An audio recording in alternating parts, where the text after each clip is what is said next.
Okay, today's book is When the Beat Was Born, DJ Kool and the Creation of Hip Hop. And it's by Laban Garrick Hill, illustrated by Theodore Taylor III. Clive loved music. It didn't matter what kind, whether it was wah-wah scat of a jiving trumpet or sorrowful twang of sad voice or the belting boom of a gospel singer. Little Clive loved the way sound thumped and bumped all the way down in his stomach. He loved the way the music made his feet go hip, hip, hop, hippity hop. Little Clive lived in Kingston, Jamaica. His hero was a DJ named King George. He threw the biggest and baddest house parties in the neighborhood of Somerset Lane. On Saturday nights, everybody who was anybody made their way to Somerset Lane for King George's hot dance parties. Little Clive was too young to go to the parties, so he went to the house when King George and his friends were setting up during the day. They'd arrived pushing a big old handcart stacked with crates of records.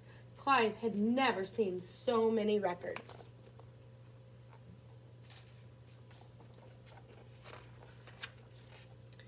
He imagined himself as a DJ surrounded by all those records, choosing just the right song to get the party jamming.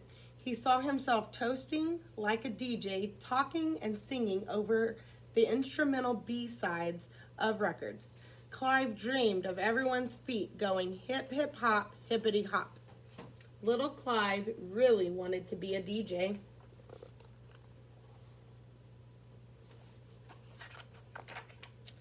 When little Clive was 13, he joined his mama in New York City. Clive wasn't sure he liked the new neighborhood in the Bronx. It was cold. He had to wear a silly winter hat with ear flaps, and everybody made fun of him.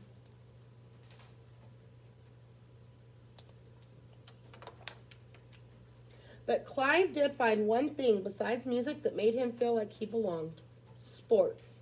He ran track and lifted weights. He played basketball at the neighborhood playground. Soon, little Clive was no longer little. He had grown to 6 foot 5 inches tall. He called himself Cool as Clyde, after his favorite basketball player, Walt Clyde Frazier. But the kids on the basketball court took one look at his size and called him Hercules. Clive cut the name short to Herc, and then added Cool to make it just right. Cool Herc.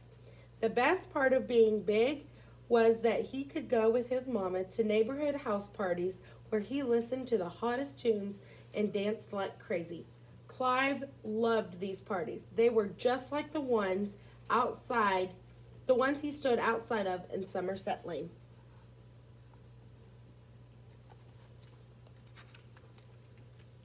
One day, Cool Herc's father bought him a monster sound system with giant 6-foot speakers.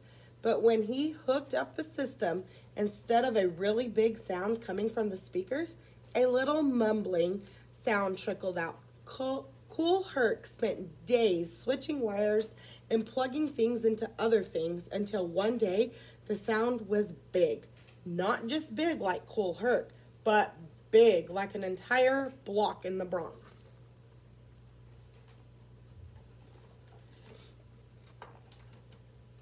Cool Herc and his little sister Cindy rented the rec room in their housing project on Sedgwick Avenue. They hand-wrote invitations telling everybody when and where to get their groove on.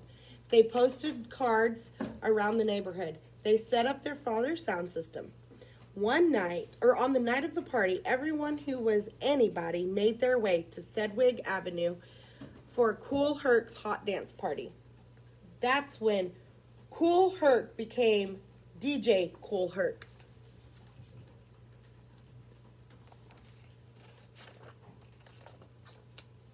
DJ Cool Herc noticed that dancers danced crazy hard during the breaks in the song when the lyrics ended and the music bumped and thumped.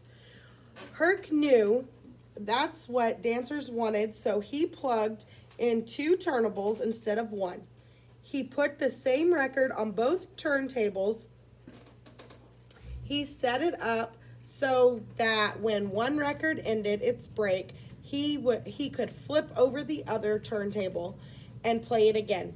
Doing this over and over, he made 10-second break last for 10, 15, even 20 minutes or more.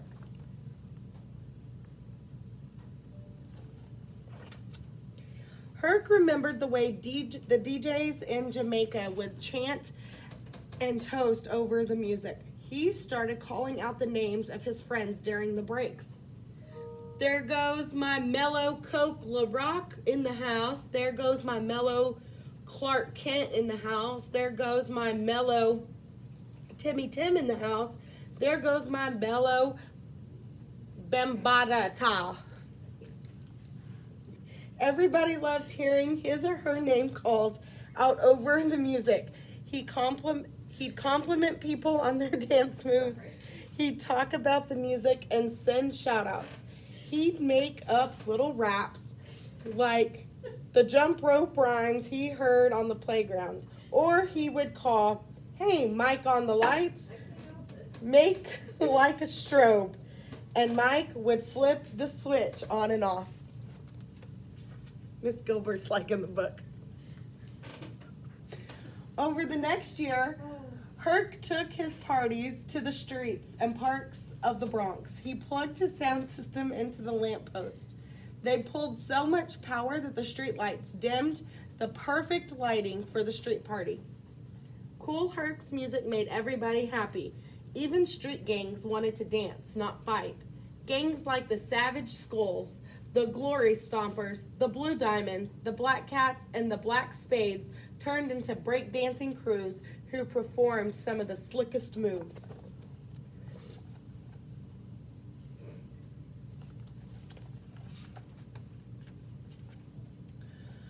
Herc called the coolest dancers break dancers or b-boys because they loved to dance the breaks. When Herc would find a really good break, he'd shout, "B-boys, go down." Then the break dancers would cut and jump their gymnastics. Hey, hey, check this out. The top rock, the down rock, the windmill, one-handed handstand freeze, the turtle, the suicide.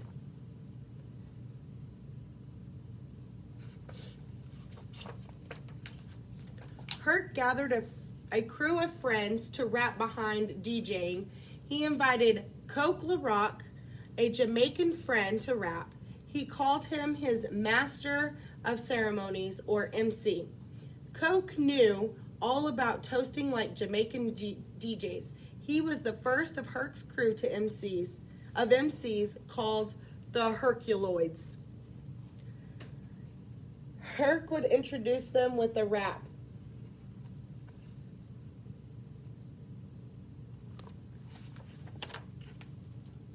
Soon, kids from all over New York City came to see DJ Kool Herc, who threw the biggest and baddest parties on Sedgwick Avenue.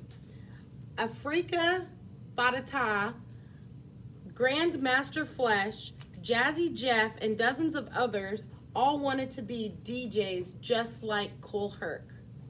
There's no story can't be told. There's no horse that can't be rode.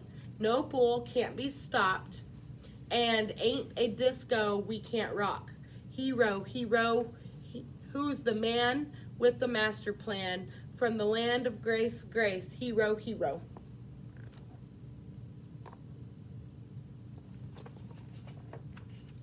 Herc didn't just rock the block, he put the hip, hip, hop, hippity hop into the world's heartbeat. The end.